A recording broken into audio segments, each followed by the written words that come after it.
యేసయ్యా అయినా ప్రభువా గ్రూపులో ఉన్న ప్రతి బిడ్డను ఆశీర్వదించుము. ఏ ఒక్కరిని విడిచిపెట్టదు మా ప్రభు. నైనా ఏ ఒక్కరిని విడిచిపెట్టవద్దు. ప్రతి ఒక్కరిని ఆశీర్వదించు. వాళ్ళ అవసరాలన్నీ నీకు తెలుసు కదా. సహాయము చెయ్యి యేసయ్యా.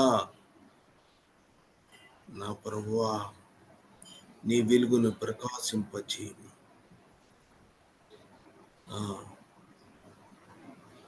ప్రభు చీకటిని పారతులు నీ వెలుగును ప్రకాశింపజే సంపూర్ణంగా నీ శక్తితో బలముతో ఆశీర్వాదముతో మమ్మల్ని నింపు నాయన. యేసు ప్రభువా నిరంతరము నీ వెలుగుని నింపి మాకు తోడుగా ఉండమని ప్రభువైన యేసుక్రీస్తు నామమున ప్రార్థిస్తున్నాను తండ్రి. ఆమేన్. మీరంతా ఎలా ఉన్నారు? దేవుని కృపలో దేవుడు తన కృపా మహిమను అందరి మీద కలుగజేయును గాక. ఆమేన్.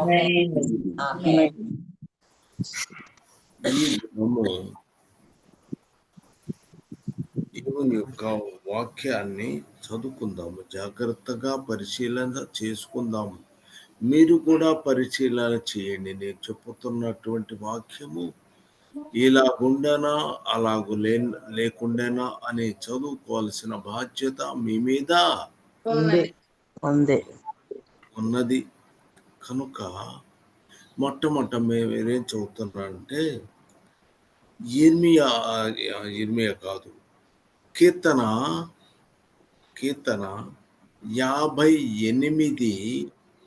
58 వచనాన్ని చదువుతాం. కీర్తన గ్రంథము 58 అధ్యాయము 3వ వచనం. తల్లి కడుపున పుట్టినది మొదలుకుని తల్లి 58:3 అదే బ్రదర్ గారు నేను చదివేది 58:3. తల్లి కడుపున పుట్టినది మొదలుకుని భక్తిహీనులు విపరీత బుద్ధులు కలిగి ఉండురు. తల్లి కడుపున పుట్టినది మొదలుకొని భక్తిహీనులు విపరీత బుద్ధి కలిగి ఉండరు. పుట్టిన తోడనే అబద్ధమాడుచు తప్పిపోవుదురు. విపరీత బుద్ధులు కలిగి ఉండురు. పుట్టిన తోడనే అబద్ధాలు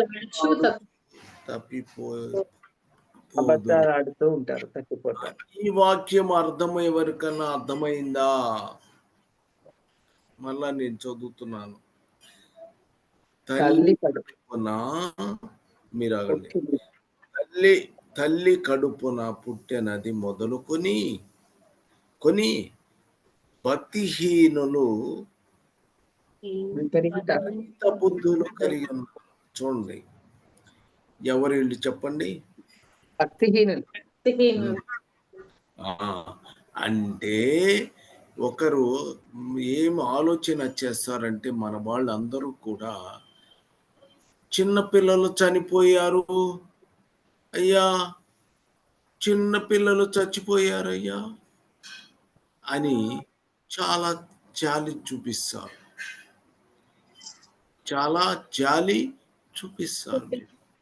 కానీ బైబిల్ చెప్తుంది నరుల వీళ్ళు తల్లి కడుపున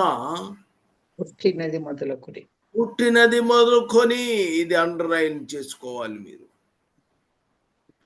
చిన్న పిల్లోడు పుట్టినా, పెద్ద పిల్లోడైనా, ఇంకొకడైనా, సగమైనా వాడు దేవుని ఆశీర్వాదం అతని మీద లేదు. ఆమేన్. కాబట్టి అంటే ఇప్పుడు ఒక పిల్లవాడు ఉన్నాడు అనుకోండి. క్రైస్తవులకి ఒక పిల్లాడు పిల్ల పుట్టింది. అతనికి ఎవరు పుడతారు? ఒక అమ్మాయి భక్తిహీనులు పుడతారు. అమ్మా మళ్ళా జాగ్రత్తగా వినండి. క్రైస్తవులైనటువంటి వారు ఒకడు పిల్లని పుట్టారు పిల్లలు.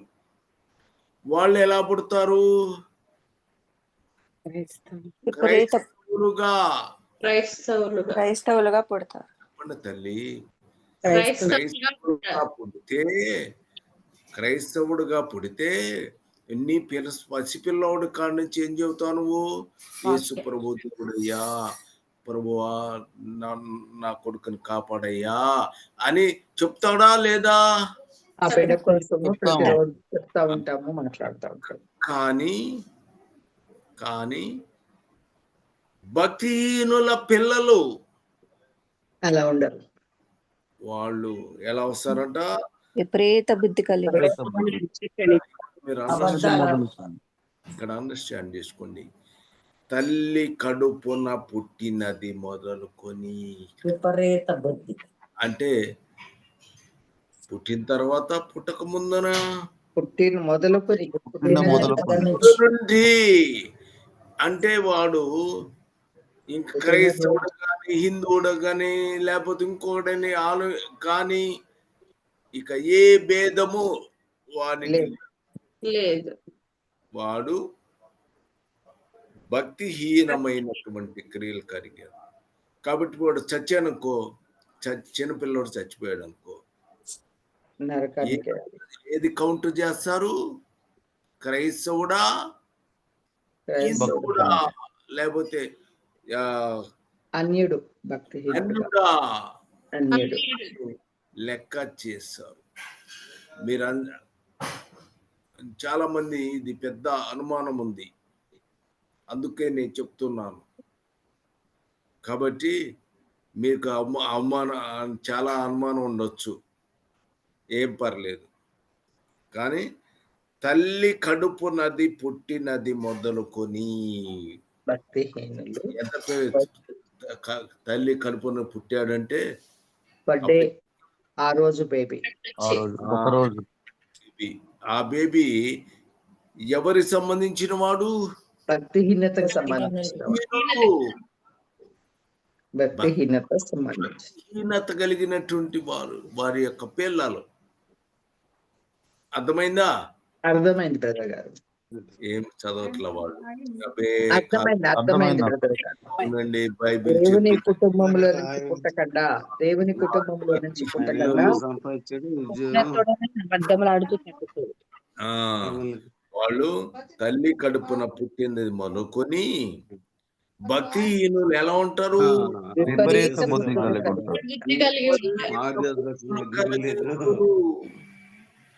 పుట్టిన తోడనే అబద్ధములాడుచు తప్పిపోతారు. పుట్టిన తోడనే అబద్ధములు ఆడుతూ ఉంటారు, తప్పిపోతుంటారు. ఇది గమనించాలి. దేవుని కృపలో గనక అతనుంటే అతను ఒక దినాన అతను మార్చుకుంటాడు దేవుని. హల్లెలూయా. కాబట్టి ఇప్పుడు పునాది ఉన్న ఇంట్లో పిల్లలు వేరుగా ఉంటారు. ఇప్పుడు చిన్న పిల్లలు చచ్చిపోయారు అంటే యేసుక్రీస్తు ప్రభువునందు ఉన్నటువంటి ఎవరు? మనము. వాళ్ళ పిల్లలుంటే చచ్చిపోయినట్టయితే అతన్ని ప్రభువు తీసుకొని పోతాడు. ఆమేన్. ఒకవేళ అన్యుడు గనక అయితే చిన్నప్పుడే రాశాడు వాళ్ళ లెక్క.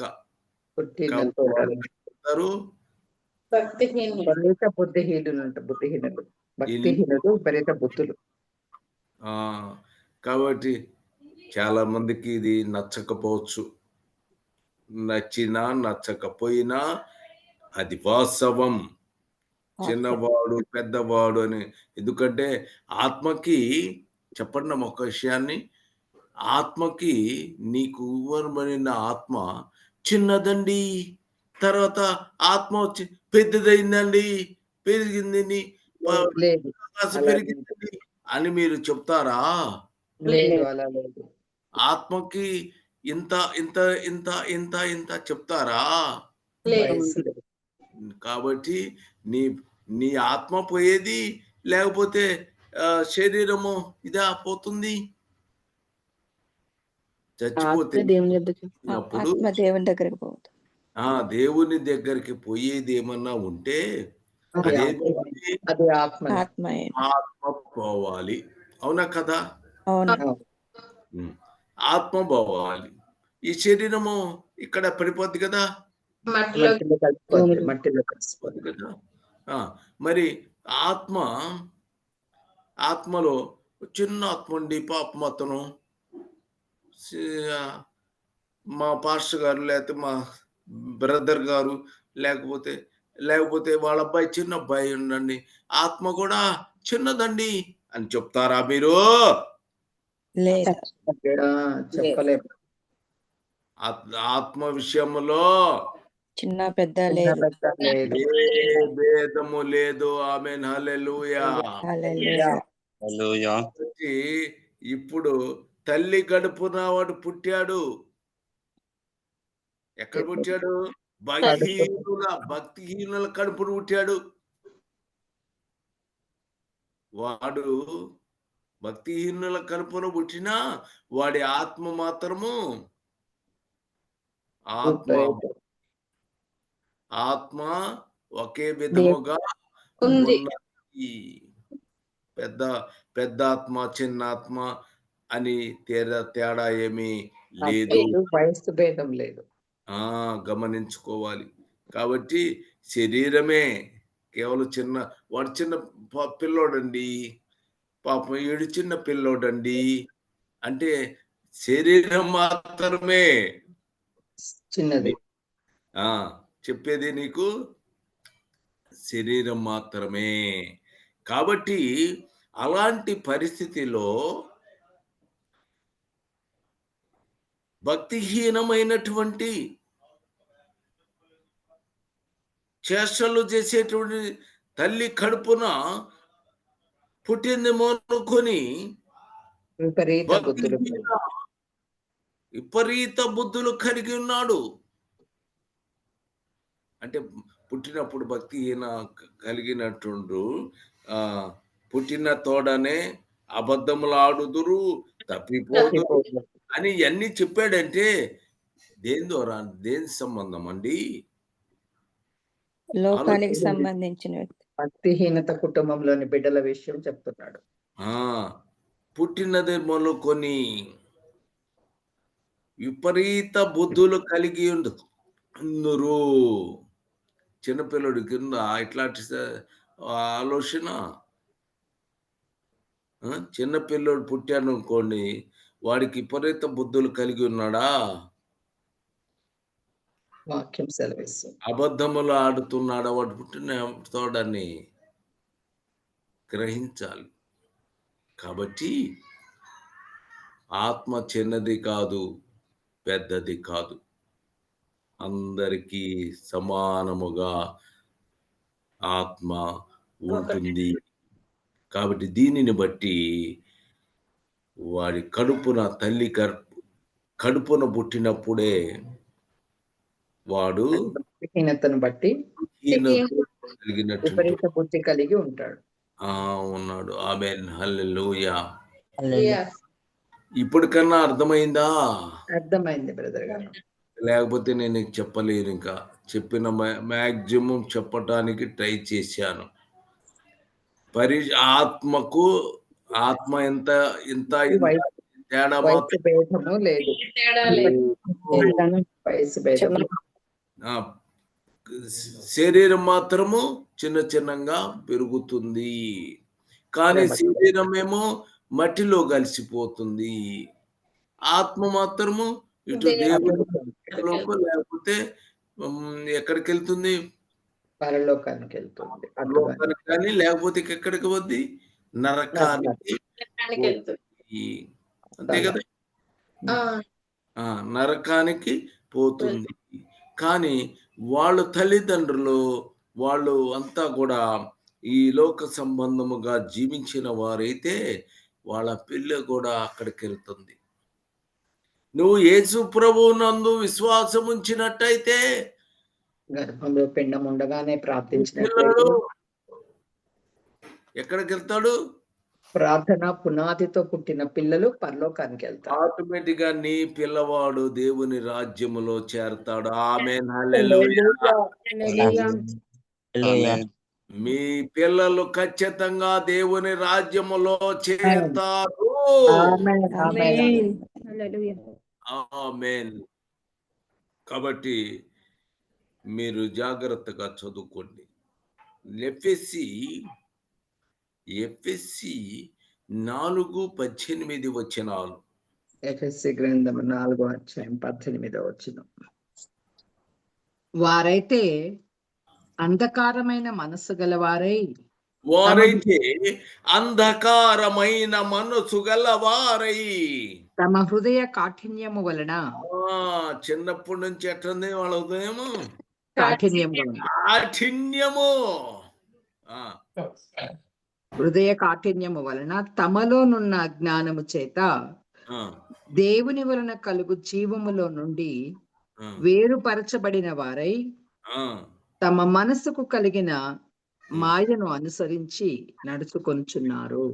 ఆమేన్. ఆమేన్. కాబట్టి వాళ్ళ యొక్క మనస్సు హృదయము కాఠిన్యము కలిగి ఉన్నది. అంధకారమైన మనస్సు ఉంది వారికి. ప్రసంగి 12:3 చదవండి. ప్రసంగి 12:3.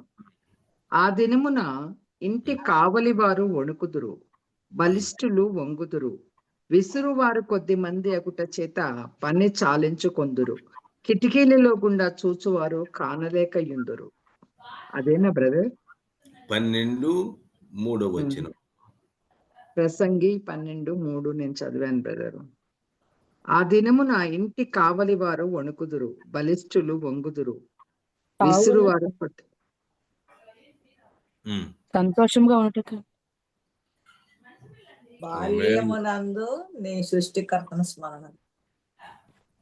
బాల్యము 2వ వచనం చదవండి. 2వ వచనం. తేజస్సునకును సూర్యచంద్ర నక్షత్రములకును చీకటి కమ్మకముందే, వాన వెలిసిన తర్వాత మేఘములు మరలా రాకముందే, నీ బాల్య దినములయ్యిందే నీ సృష్టికర్తను స్మరణకు తెచ్చుకోను. నీ బాల్యము సృష్టికర్తను స్మరణకు తెచ్చుకోను. నేను రాసుకున్నాను ఇప్పుడు. ఆమేన్.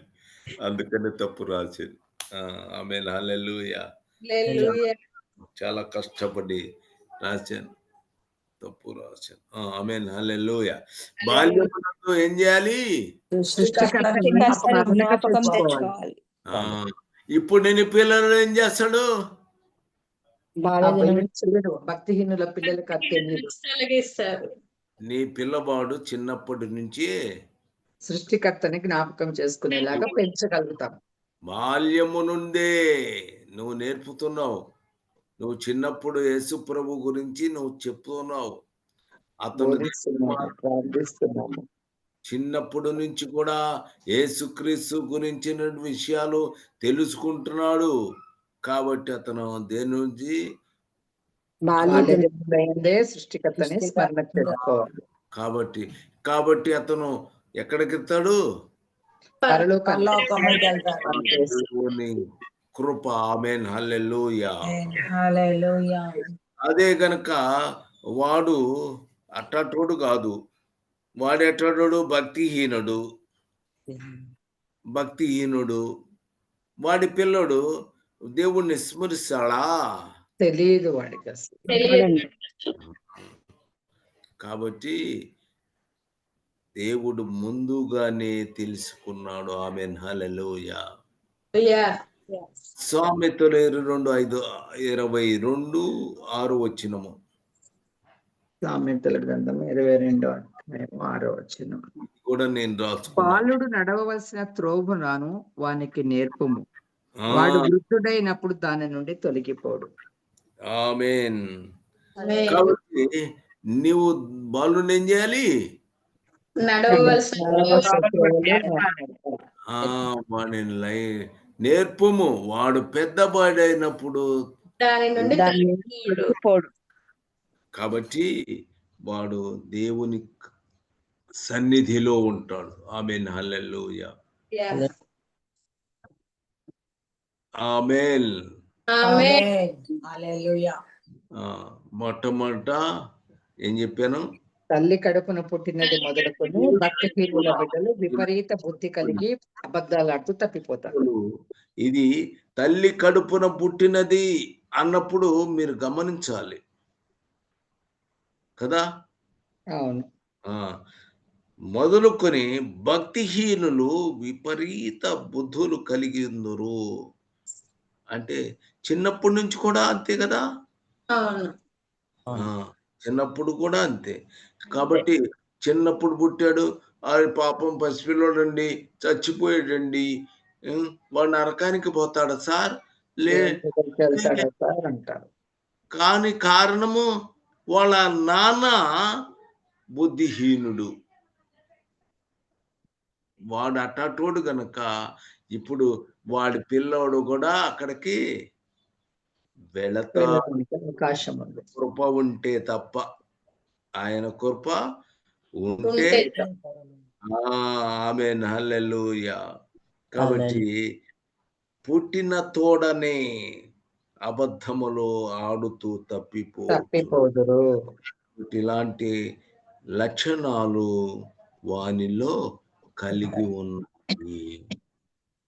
కాబట్టి వాడు కరెక్ట్ దేవుని సన్నిధిలో మనకి కనబడడు. ఆమేన్. ఆమేన్. మళ్ళా నేను చెప్తున్నాను, ఆత్మ ఇంత ఆత్మ ఉందా మీకు? ఆత్మకి వయసుతో భేదం లేదు. వయసు లేదు. పెద్దది అందరూ సార్, ఒకే ఆత్మ కలిగి ఓ సిస్టర్, బ్రదర్, ఇంత ఇంత ఆత్మ ఉందా మీకు? లేదు. ఎందుకుంటది? మరి ఉండదు కదా. కాబట్టి ఆత్మ నరకానికి పోయినా మోక్షానికి పోయినా ఏది భూమి మీద క్రియ చేయబడతారు. ఒకే ఆత్మ. మోక్షానికి పోయినా నరకానికి పోయినా పోవాల్సిందే. కాబట్టి 2 విధానాలు. అతడు పరిశుద్ధ అభిషేకము పొందిన వాడుగా ఆత్మ గనక దేవుని చేత అభిషేకించబడినది గనక అయితే వాళ్ళంతా ప్రభువును నమ్ముకున్నటువంటి వాళ్ళు గనైతే వాడు ఆత్మ పరలోక రాజ్యముకు వెళ్ళిపోతుంది. పసిపిల్లవాడు కూడా అక్కడికి వెళ్తాడు. కానీ వీళ్ళ తల్లిదండ్రులు వాళ్ళు బుద్ధిహీనులైనటువంటి వారు గనక అయితే వాళ్ళు విపరీత బుద్ధి ఉన్నారు వాళ్ళు. కనుక వాడు చచ్చిపోతే ఎక్కడికి పోను? నరకానికి. ఈ విషయం మీరు తెలుసుకోవాలి. మరలా నేను చెప్తున్నాను, ఆత్మ చిన్నది అనుకోవద్దు. ఆమేన్. హల్లెలూయా. మహోన్నతుడా యేసుక్రీస్తు ప్రభువా, ఈ రోజు నువ్వు తెలియజేసినావు చెప్పమని నా తండ్రి నేను చెప్పి ఉన్నాను. నీవే నాయన నా తండ్రి, ఈ చిన్న పిల్లలు విషయము చాలా డౌట్ ఉంది. వాళ్ళ ముందు ఈ విషయం చెప్పి ఉన్నాను ప్రభువా. ఒకవేళ అతన్ని నువ్వు గనక ఏర్పాటు చేసుకుని ఉంటే అతను నీ కొరకు వస్తాడు. నీకు వందనాలు, నీ కృతజ్ఞత, స్తుతి స్తోత్రములు చెల్లిస్తున్నాను ప్రభువా. నీ ఇష్టమునైనా నీ చిత్త ప్రకారమే జరుగుతుంది. అందుకు నీకు స్తుతి స్తోత్రములు చెల్లిస్తూ యేసుక్రీస్తు ప్రభు యొక్క నామమున ప్రార్థిస్తున్నాను తండ్రి. ఆమేన్. ఆమేన్. ఆమేన్. ఆమేన్. పల్లవి పాడండి. హల్లెలూయా. హల్లెలూయా.